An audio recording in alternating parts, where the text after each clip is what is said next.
uZakariya wokuqala.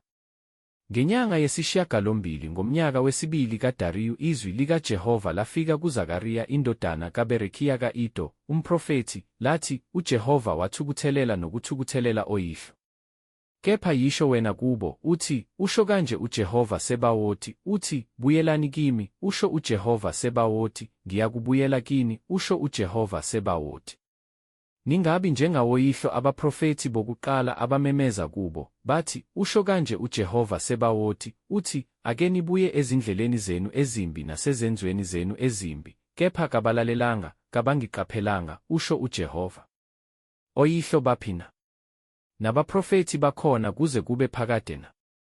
Kanti amazwi ami nezimiso zami engayala ngakho izinceku zami abaprofethi akubaficanga yini oyihlo, baze baphenduka, bathi, njengalokho uJehova Sebawothi ebehlosa ukwenza kithi njengezindlela zethu nemisebenzi yethu, wenze kanjalo kithina.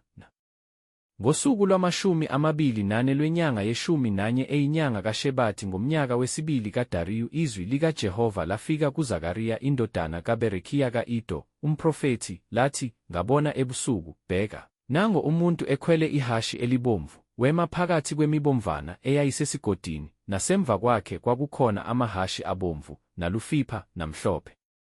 Ngase ngithi, bayini laba? Ingelosi eyayikhuluma nami yathi kimi, ngiyakukubonisa ukuthi bayini laba. Umuntu owayemi phakathi kwemibomvana wathatha wathi, laba yibo uJehova abathumile ukuba bahambahambe emhlabeni.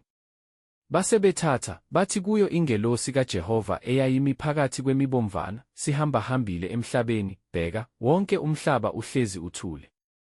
Yayisithatha ingelosi kaJehova, yathi, Jehova Sebawothi, koze kube nini ungabi nasihe kulo iJerusalema nakuyo imizi yakwaJuda oyithukuthelele leminyaka enga-70 na? UJehova wayesephendula ingelosi eyayikhuluma kimi ngamazwi amahle, amazwi amnandi.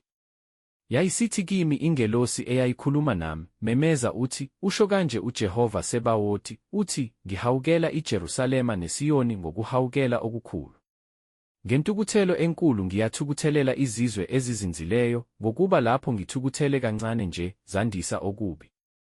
Ngalokho usho kanje uJehova, uthi, ngiyakubuyela eJerusalema ngomusa, indlu yami yakhiwe kulo, usho uJehova Sebawothi, kwelulwe umucu wokulinganisa phezu kweJerusalema. Phinda umemeze, uthi, usho kanje uJehova Sebawothi, uthi, imizi yami isayakuchichima okuhle, uJehova abuye aliduduze iSiyoni, abuye alikhethe iJerusalema. Ngase ngiphakamisa amehlo ami, ngabona, bheka, nazo izimpondo ezine. Ngathi kuyo ingelosi eyayikhuluma nami, ziyini lezi?